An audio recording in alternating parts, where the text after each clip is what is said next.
We're waiting to go live in a second or two. Let's just give it a second. Should be going live.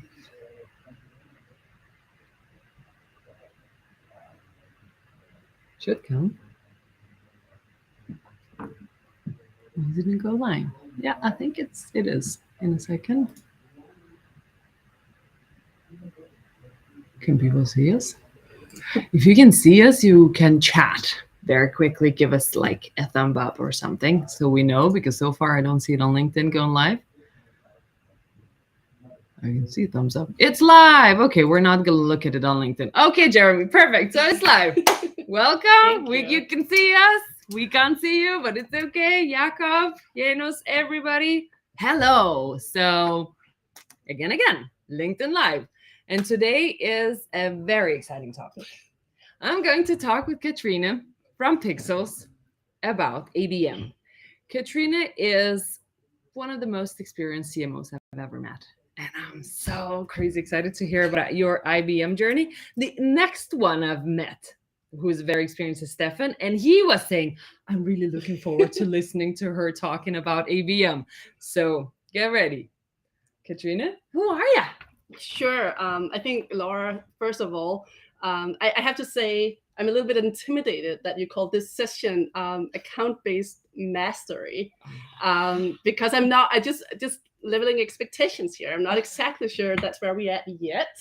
But we have been working with account-based marketing for a while, and we are failing and trying and optimizing and doing a whole lot of things. So let's talk about it. But I'm not sure I want to call it mastery. Okay, but especially if we can talk about the mistakes and the learnings, that is what is going to bring us to mastery. Exactly. But Katrine, real quick, sure, about you and Pixelz. Sure. Yeah. So thank you for the introduction, Laura. My name is Katrine. I'm the CMO at Pixelz. I've been with Pixelz for about 2 years now. I run a small distributed marketing team. I think we're 8 people on the marketing team today. We just added another person on Monday. Very exciting. And Pixelz, for those of you who don't know Pixelz, I'm not going to go into too much depth about Pixelz. What you should know is that we're empowering photo studio professionals with reliable AI image retouching at scale. So basically what we do, we retouch images for fashion, e-com fashion retailers, the likes of Zalando, all the brands at Bestseller, Mango, all these big fashion brands that you probably know if you shop online, which you probably do. So that's our ICP, big e-com fashion retailers. And I think for account-based marketing, I think that's what you need to know about Pixelz today. Oh, yeah. So yeah, it's a retouching platform. And basically a lot of big brands to work with. So it's like a lot to niche on the accounts you're working towards too. So let's define it. Sure. What is ABM? Account-based marketing. All right. I think all of us probably heard about account-based marketing, right? And I think a lot of us are doing it in a few different ways. I think what's important to understand, just to use an probably overused analogy, but it's all about fishing with a spear instead of fishing with a net, right? So you could say that more traditional demand gen is like going out there fishing with a net. You're going to get a lot of different fish, right? Like 80% of the fish that you get in that net, you're probably not really that interesting to you, and you're going to have to spend a lot of time filtering through all the different fish or leads that comes in to find the quality that might be in there, right? Yeah. So that's more traditional demand gen, whereas account-based marketing is like fishing with a spear. When you go out there, you already know that you're only going to go after those big fish that you know are valuable to you, right? And you have defined exactly who they are before you go out there. And you don't have to, of course, you'll have to spend a lot more time and energy like getting those fish, but you won't have to spend a lot of time and energy filtering through the leads that Yeah. you get in, because you're only going after the big ones that you know that are valuable to you. So basically, to put it into like marketing language, not talk about fish anymore. Basically, it means to create customized campaigns for the specific target accounts that you know are valuable to you. But okay, but is it for everybody's? Like, should all of the B2B companies be thinking account based? Of course not. And like I said before, I'm not running a huge marketing team, right? We're 8 people. Yeah. It's pretty much the same in our sales organization. We don't have a very large sales organization, and we target more or less the entire world, right? Yeah. So we cannot go after everyone. And no, I think ABM for everyone? Absolutely not. It's only for the big, or no, not the big. It's only for the B2B companies that are going after very, very large accounts that can actually take some of their resources and some of their budget to go after the accounts that they know will bring a very large amount of value to you, right? So only if you're going after very large accounts, I want to say it's something for you. And of course, large is relative.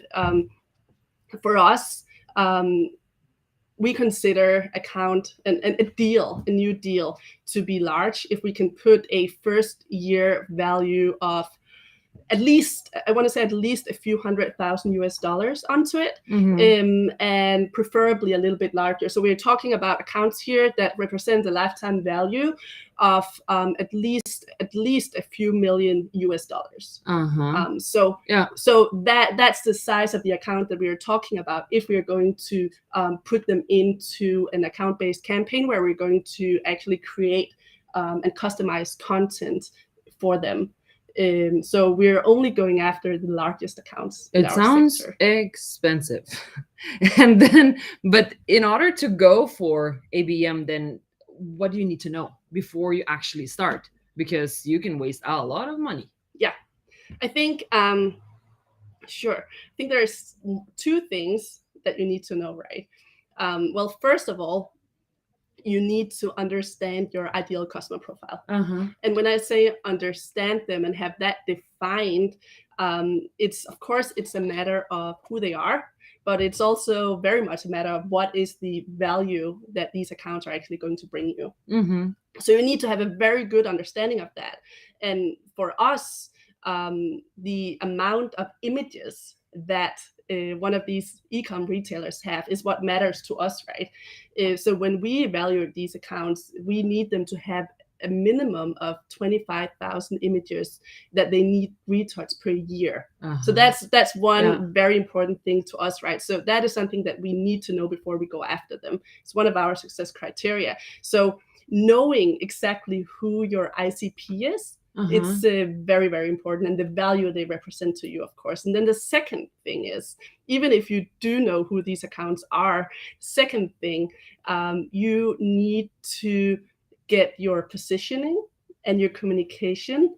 You need to have that very clearly defined and know that that positioning speaks to the ICP. If you don't know your ICP well enough, if you're not very, very clear on your positioning and your communication, you will end up spending a lot of time either going after the wrong accounts or talking to those accounts in a language that doesn't speak to them. So I think those are 2 prerequisites in order to start account-based marketing, that you have those 2 things very clearly defined, your ideal customer profile and your positioning in the market.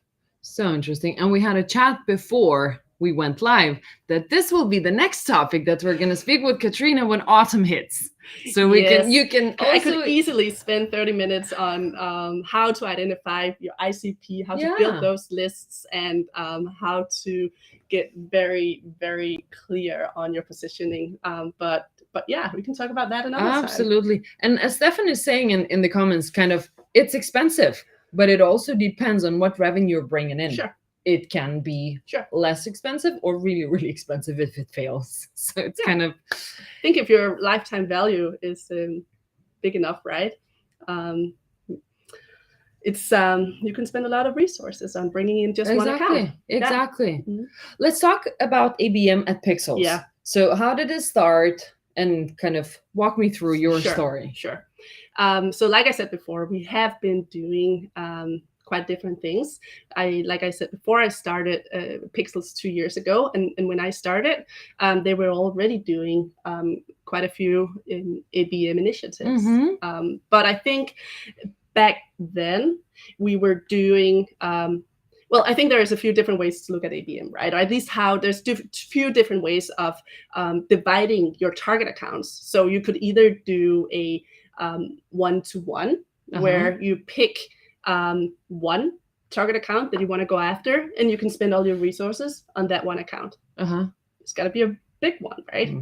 You could do one-to-few, where maybe you have a list, and when I say few, maybe you got 5 or you got 10 target accounts on that list, and you're actively going after the account on that list. Or you can do one-to-many. But this is where it gets a little bit more tricky, because what does many mean, right? For some, I think a lot of people will put like hundreds and hundreds of target accounts on a list, and then they call it ABM. My wish list. Yeah. And I don't really think that counts. I mean, of course, you can do a lot of things with those lists. You can upload them to LinkedIn, and you can run campaigns. And you could say that is, of course, it's targeted, because you put your lists up there. I'm absolutely not saying that is not a good tactic, that it's not working. I'm just not so sure that we want to call it account based. So, but from our perspective, when I first started, we did something of I want to say maybe a combination of one-to-few, one-to-many approach. We do have a target account list that we call Dream 100. It is very much love it. Yeah, it's very much a wish list. And that list pretty much consists of the largest e-com retailers that are out there. Could be H&M, could be one example, right? We're not actually going after them actively right now, so we can talk a little bit about it. But if you can name a few, like, that's on the top of the wish list. So that's an example of a wish list that we have that we use on LinkedIn, and we create LinkedIn campaigns, and we try to divide that into top of funnel, middle of funnel, bottom funnel campaigns, and upload those lists and run those lists toward our Dream 100 campaigns. We'd also do some try to UTM tag those and show them relevant ads, like too little volume coming through for that actually to make sense, but it was a really good attempt of trying to also show some Google display ads to those groups. What we do now, of course, we run retargeting on a lot of that. So that was the stuff that was already in place when I started. And we've definitely seen some good results from that as well, but we can get back to some of that. One of the things that we've done in the past, I want to say 6 months, is realizing that we really want to go much deeper and try to do much more of a one-to-one or just one-to-a-few approach. So that's what we've started doing. And just like very hands-on, like practically, how do we actually do that? Of course, this is not something that we do on the marketing team just by ourselves. I think this is also one of the things that is super important, right? When we talk about account-based, we of course need to agree with our sales team on what are the accounts that we're going after. And much of the time, I mean, this is actually something that comes from the sales team.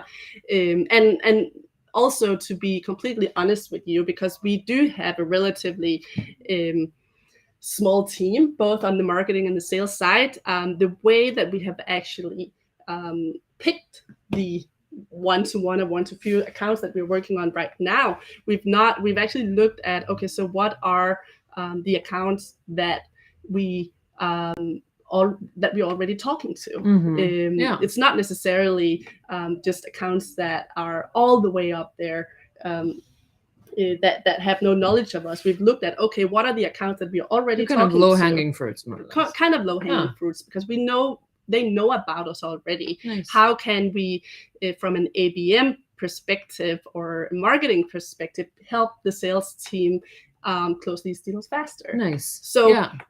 For us, it's about closing the deals, but it's also about accelerating the buying cycle and get them to value even faster. Very cool. So we've looked at that. So we decided, all right, let's just get our hands dirty. We have this one account. It's a big group of brands, of fashion brands.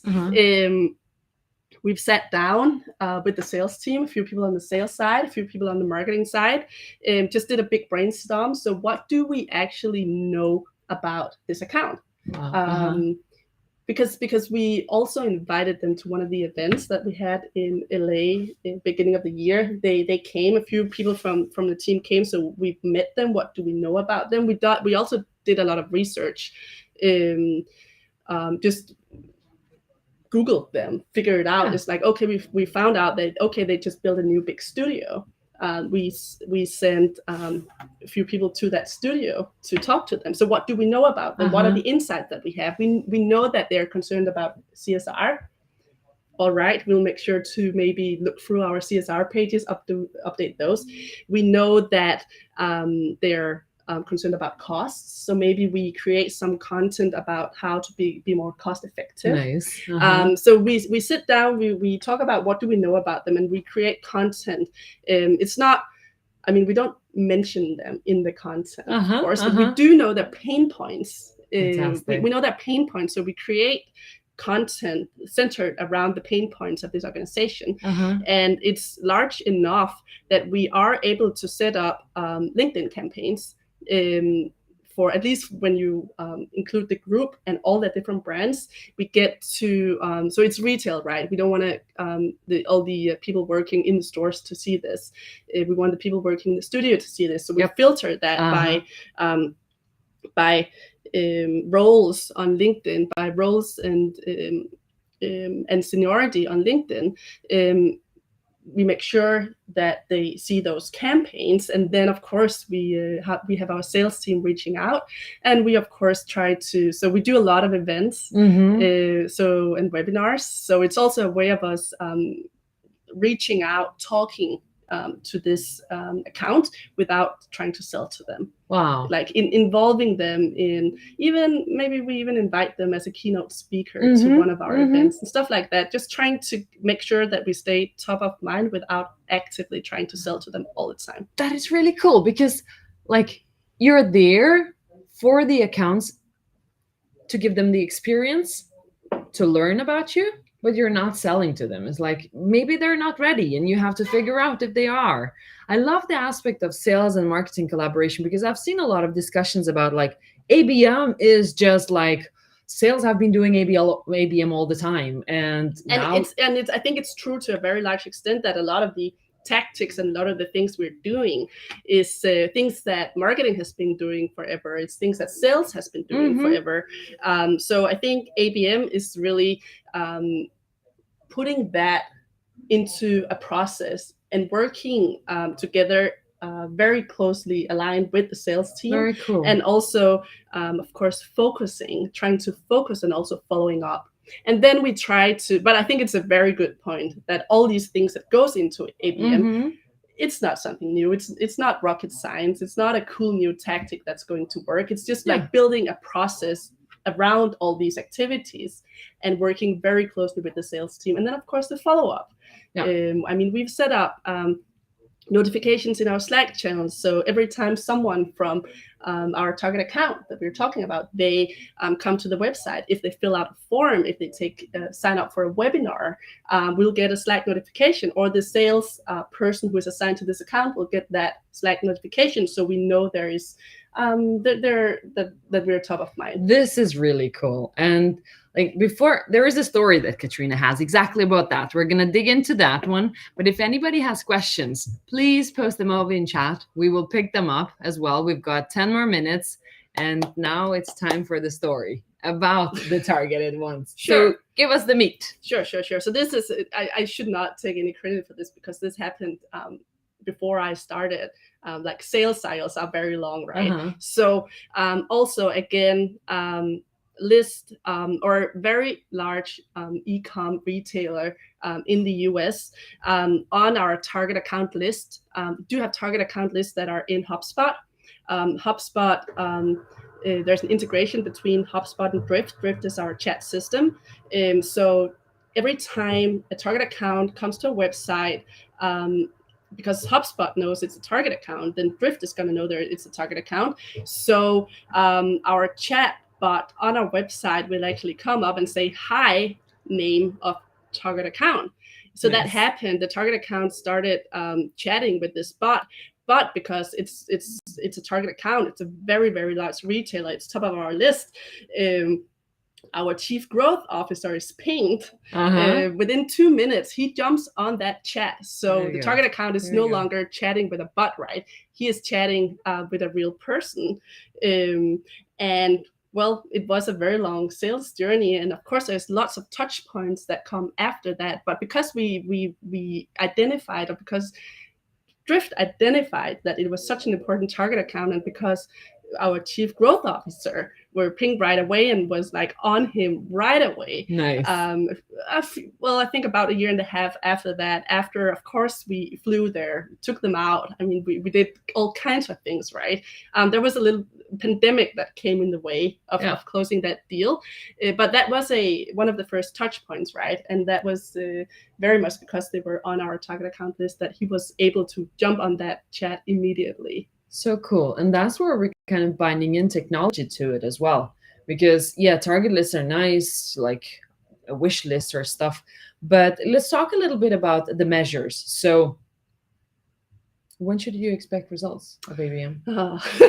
Never. Like when you close the account. Yeah, and that's another very good point. It's a long-term game play, right?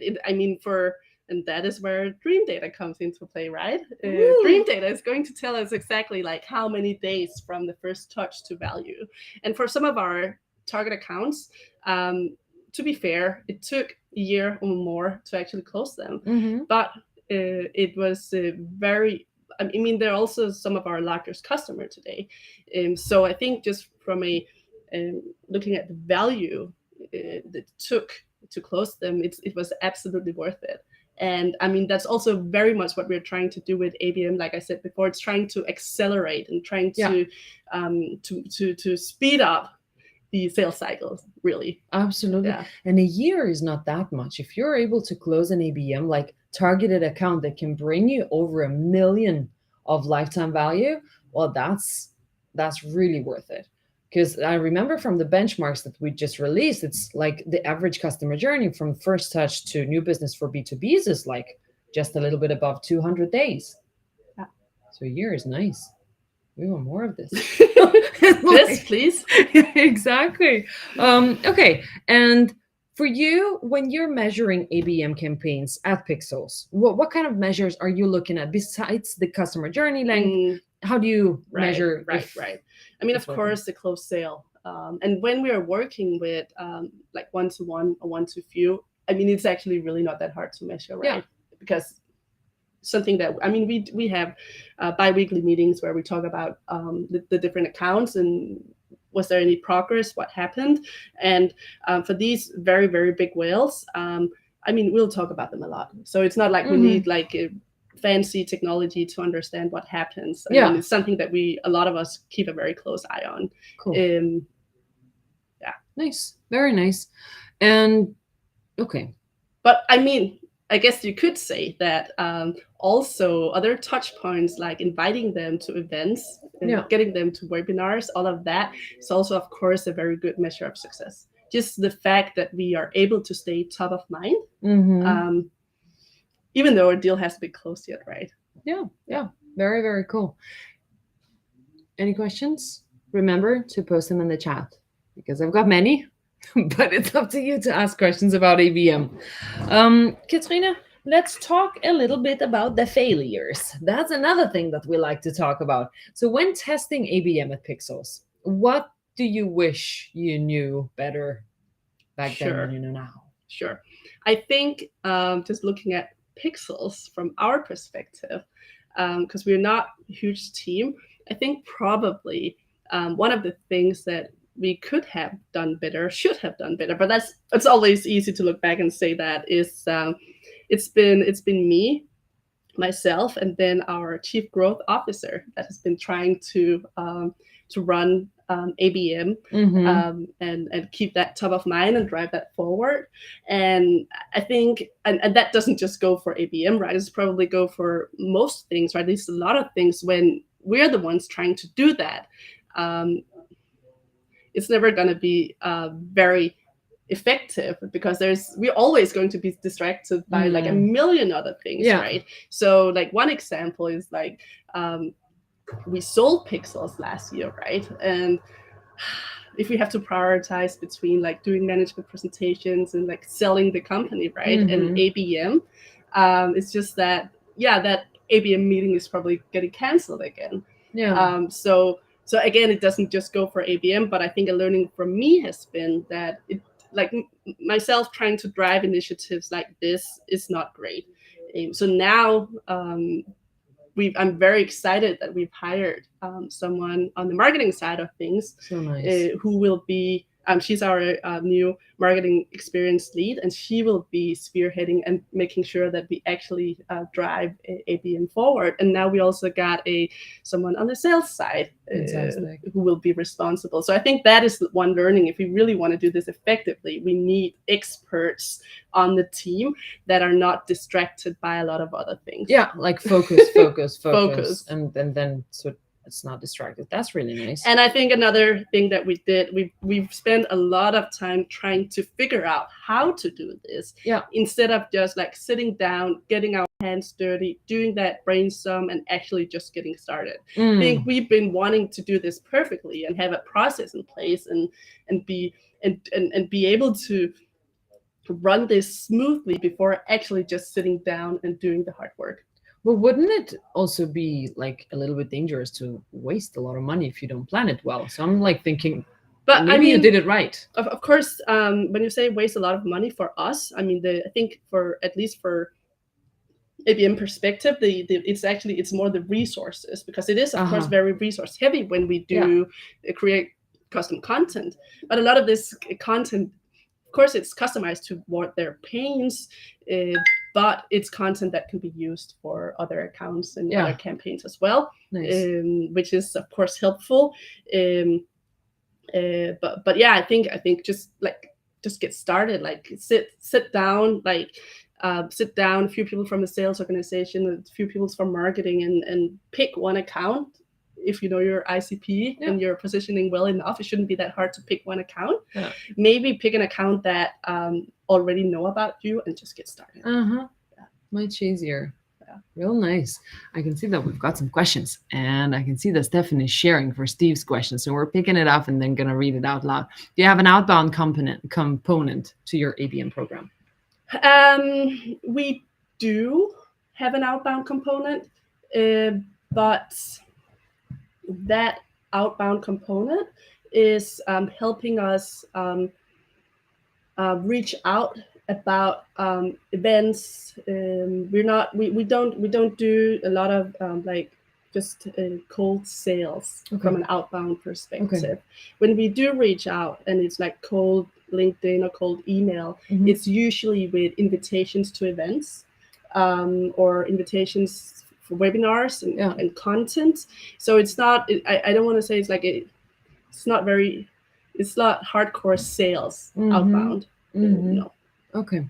Yeah, absolutely. Yeah, because we hear that a lot. It's like ABM is the outbound that people used to do in sales before, and it still works. So it possibly also depends on the company. Sure, but that's also about the messaging, the communication that we're pushing out through outbound. Yeah. Very nice.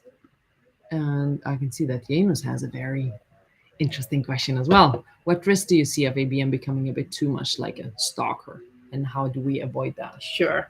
Yeah, and that's a very good question. I think, but again, I think it's very much about being on point with your positioning and your communication and your messaging. Because if you make sure that your messaging is relevant and it resonates, I don't think you're going to be considered a stalker. But of course, I mean, we don't put the name of the target account in our ads. We don't follow them around like that. One thing I'd love to do though would be, especially in the US, right, buy like a huge outdoor billboard like in front of the headquarter of one of these companies, right? And if you have like a little bit of a humorous approach to that, I think you can get away with that. I'd love to do that. It's something we haven't done, but it's something we talked about. That's really cool. Yeah. And also, of course, on LinkedIn, stuff like that, you can't target a one-to-one. You have to have at least 300 people in that target audience, right? Yeah. And you can like, of course, we look at things like frequency and stuff like that. So. Nice. Yeah. Stefan has another question. How do you balance between selling to and giving value to the accounts that you've selected? Ooh, positioning. Hard question from is that Stefan? It's like to the end of it. I mean, that's a very good question. I think I don't even know how to answer that. I should have put more thought into that. That's all right. I think, we do see that. Just trying to sell and sell and sell. They'll stop responding, right? But if we invite them to an event, if we brush their ego by asking if they want to be a keynote, if we bring them onto a webinar, they'll respond and they'll get to know us, and all of a sudden there's a much more of a human element in the sales as well, right? And I think that's key. But I think it's very much going back to like how sales are doing it as well. Because if I'm a salesperson and I'm constantly going after, you're an ICP, I want to sell to you, but this is like me, sell to you. But if I'm trying to find the ways to start the conversation with a person, possibly not even like bringing too much value, but just to start a conversation, and then later finding out, just like you did with the other client, what is it that they value? What is it that we can bring of value? And then at a point, you have to pop a question. It's like, should we meet? Relevant? Or should we just stop all this? Yeah. And then kind of it becomes more of a conversation, possibly, I would guess. Yeah. And All right. We've got one more. Last one. And then we're going to stop this. How to make sure you stand out when so many other B2B companies are also doing ABM to the same accounts? Ooh, that's a good one. I think I'm a little bit lucky there because we're in an industry where that is not actually the case. We're in an industry where we are trying very hard to position ourselves as thought leaders. There's no one else. I think we are very privileged in the sense that there's no one else doing events for this target group. I think we are very privileged in the way that we get to own this niche of what we do, and like these events of bringing the community together. I don't have a great answer for you. I think if I were selling to marketing, if I were selling to CMOs, that would obviously be much harder. Yeah. But I think a great way of standing out is the human aspects, right? Yeah. Such as social selling, and again, I'm gonna have to revert back to it's the communication, it's the positioning, it's knowing your target group and what they care about. And then again, I think a lot of companies are making the mistake of not narrowing their ICP down enough, having like a very, very broad ICP, trying to target everyone. Yeah. And I think if you are brave enough to narrow your ICP like down to a very narrow ICP, it's going to be much, much easier to speak to them and to communicate to them effectively. Yeah. And I think that's important, and a way of standing out instead of trying to be everything to everyone. Yeah. I think that's very, very important. Yeah. And you're much more human, and you know what values they value and what kind of language do they prefer as well. There are so many aspects in this. Great. Thank you so much, everybody, for today's session. Thank you for engaging. If you have any questions, even if you don't, connect with Katrine. Everything she's posting on LinkedIn is like, okay, I'm exaggerating. It sounds like I am all the time, but what you're writing on LinkedIn is always so like well thought through. It's not just like a message that comes out every single day for something short, but it's really, really cool. So go follow Katrine. You're not going to regret this. Thank you, Laura. Thank you so much for This today. was fun. See you, everybody.